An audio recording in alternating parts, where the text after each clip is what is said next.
Netflix has announced Gina Carano versus Ronda Rousey in the big 2026, and I don't know what to make of this. We're in an era of absolutely terrible matchmaking, gimmick fights, absolute circus. To be a combat sports fan at this point, I mean, we just saw Jake Paul fight Anthony Joshua. I don't know what else I need to say about that, as well as his previous opponents, but I digress. This is the matchup we're talking about today, as well as another one that's kind of a disgrace that it's come out. Who asked for this?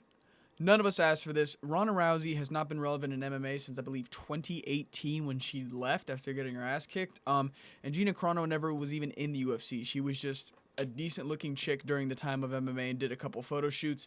And now she's kind of cemented in the sport's legacy, I guess, for some reason. But I don't know why these two women are coming out of retirement to have this fight. And they came out with this super corny... I had to scroll down to get kind of like a title shot or like a title card photo.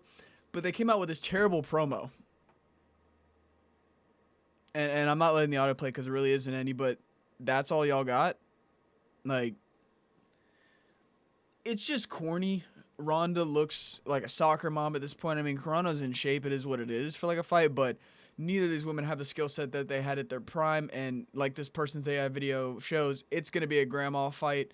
It's going to be little to no damage. I think last time we saw Ronda Rousey in the octagon, I can't play the footage because I'll get copyrighted, but I think this freeze frame kind of tells the story of what's happening to her in this fight. Rhonda does not have it. She was the peak of MMA for a long time. Rogan was talking about how she could beat Floyd Mayweather in a boxing match. That just shows you who Joe Rogan is when it comes to MMA knowledge. But Rhonda finally faced someone who isn't absolute dog shit at grappling and doesn't just give up arm bars and shitty like headlock throws that Rhonda used to get on these girls because MMA was so amateur back then. And Amanda Nunes came around, knocked her out on the feet, nasty. She had another loss to Holly Holm before that, I believe. But this was the last time we saw Ronda in the octagon, and the last time we saw Gina Carano even fight, I was 4 years old. I'm a 20-year-old man looking at you right now, and the last time that this woman had a professional, sanctioned mixed martial arts bout, I was 4 years old. It's been 16 years. I don't think I need to have... I don't even know what else I need to say. I mean, Gina Carano never really made it to the top of the sport. She had a very good run in amateur, turned pro, and then faced Chris Cyborg, who mainstay of women's MMA, who whooped her ass so bad in round one. TKO'd her inside the first round. And she hasn't fought since. She did acting, she did Deadpool, other stuff. I think WWE was her mainstay. But all this to say is, she hasn't been in the cage since I didn't have hair on my body. And I can't remember a time when I didn't have hair on my body is what I'm saying here. So it's just been so very long. She was around back when I think iPhones were still in the single digits. Not even that, probably an iPhone 4 at the time, iPhone 5. Like it's been years. It's been decades. I don't know what compelled her. She probably has good money. Obviously, they wanted to make this matchup back in the day just because they were both big personalities, but the UFC fumbled the bag on that one, and I don't know why Netflix, of all things, is picking this up now. I don't have the photo, but like the marketing photo for this, both of them are in the most hideous poses I think I've ever seen. Ronda's like throwing a punch, but her rear leg is up and bent backwards. Why would you not be planted? It just shows their skill quality is still terrible. And this isn't just in MMA. This has been happening in boxing. Obviously, boxing is the cream of the crop when it comes to this. And we just got an announcement with that, with Mike Tyson versus Floyd Mayweather. Now, I don't get it. I don't get it at all. In their primes, obviously, Tyson would have murdered Mayweather, but Tyson is an old, frail man. And while Mayweather's nowhere near his prime, he's still very much in shape, taking exhibition matches because he doesn't know how to manage his money, and he's broke every other year. But Mike Tyson, what is he doing? He has a podcast. He's done interviews. He's come back from drug addiction. He's proven himself to be a great of boxing and a legend of the sport and a celebrity in a sense, in that he shouldn't have to be taking these fights. And he took the Jake Paul fight with the knockout clause. And I don't know if there's anything here. I don't believe. It's an exhibition match, so there probably won't be a knockout. It'll probably go to a decision. But still, shame on Floyd and shame on, I guess, whoever's putting this on. Is it Ring Magazine? I don't really know. It could be DAZN. I'm not sure who he does his fights under, but shame on them for putting this fight on. This is an old man versus a not as old man. Like, it's not even just what they're doing to Tyson. Is that this matchup makes no sense. In their primes, these guys were weight divisions apart. These guys were decades apart in terms of their reign. Like, it doesn't make sense for Mayweather to fight Tyson. It doesn't make sense for Tyson to fight. Even against Jake Paul, we saw he was hospitalized weeks leading up to the fight. I mean, he almost died in June, had blood transfusions, medical emergency just weeks before the fight. I mean, it's absolutely pathetic that they're even putting on this matchup. And it's a plague on combat sports as a whole, where these old people either don't have money or want the clout or miss the attention and just can't cope with the fact that their body doesn't have it anymore. And they get back in there and they make it a gimmick fight and they take damage.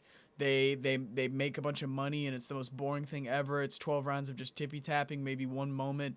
But it's just sad. When we saw Tyson against Roy Jones Jr., like, it was nothing special. And then we saw Tyson against Jake and all the old heads talk. Tyson was holding back. He could have knocked Jake out 10 times over. Look at the footage.